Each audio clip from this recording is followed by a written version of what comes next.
তারা পুলিশের কাছে রেজিস্ট্রেশন করার জন্য যারা যারা ঢাকা শহরে ব্যবসা করতে চায়, কাজে এটা একটা শৃঙ্খলা আনার জন্য আপনারা সহযোগিতা করেন। কেউ যেন এইভাবে না বসে পড়ে, আপনাদের সহযোগিতা দরকার। সিটি কর্পোরেশন একা পারবে না। আমি একদিকে আপনি বললেন পরিষ্কার করলাম, আমার বসে গেল, যেটাকে আমি ডেলি খালি কর্মই করতে থাকবো। কাজে তাদেরকে আপনারা বলেন, হকারদের কাছে আপনারা যান, একটু বলেন, সচেতন করেন তাদেরকে।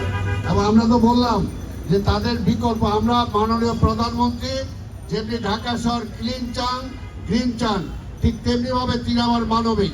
তিনি এইটাও চিন্তা করেন, এই হকারদের আমরা সরাই দিলাম, তারা যাবে কোথায়? তাদের তো একটা অর্থের সংস্থান দরকার। মানবিক প্রধানমন্ত্রী এটাও চিন্তা করছেন। কাজে হকারদের উচ্ছেদ শব্দটা আমরা আসতে চাই না। তাদেরকে পুনর্বাসনের জন্য আমরা বিকল্প ব্যবস্থা করব। আমরা ঢাকা শহরে সান্ধ্যকালীন মার্কেট করব, সান্ধ্যকালীন অফিস আওয়ারের পরে আমরা হলিডে মার্কেট করব, শুক্র এবং শনি। এটার জন্য বিকল্প জায়গা আমরা অলরেডি ঠিক করেছি, সেগুলো আমরা দেব। আগে আমরা তালিকাগুলো ঠিক করে নেই। আমরা আপনাদের মাধ্যমে আপনারা বলেন যে তাদেরকে একটু ধৈর্য ধরার জন্য এবং তারা পুলিশের কাছে রেজিস্ট্রেশন করার জন্য যারা যারা ঢাকা শহরে ব্যবসা করতে চায়, কাজে এটা একটা শৃঙ্খলা আনার জন্য আপনারা সহযোগিতা করেন। কেউ যেন এইভাবে না বসে পড়ে। বসে পড়লে পুলিশ উঠিয়ে নিয়ে যাবে, এরপরে মালামাল সহ নিয়ে যাবে, তখন তার ক্ষতি হবে। কাজে আমরা সেটা চাই না।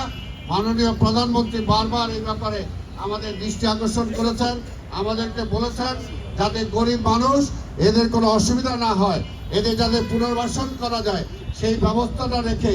যেমন আজকে যে রিক্সা ঢাকা শহরে চলবে, কিন্তু কত চলবে এটা তো ঠিক করতে হবে। সেটার জন্য রিক্সার লাইসেন্স নতুন করে আমরা চিন্তা ভাবনা করছি, সেগুলো আমরা দেব, ক্রমান্বয়ে আমরা দেব, কিন্তু শৃঙ্খলার মধ্যে আনবো। কারো পেটে যাতে লাথি না পড়ে সেটাও আমরা দেখবো। কিন্তু আবার ঢাকা শহরটা যাতে সুন্দর রাখা যায়, ঢাকা শহরটা যাতে মানুষের চলাচলের জন্য যোগ্য রাখা, এই একটা ফুটপাথ। আপনারাই বলেন, এতদিন কোনো মানুষ এখানে হাঁটতে পারছে? কেউ হাঁটতে পারে না। এটা তো হলো না, তাহলে কিভাবে হবে?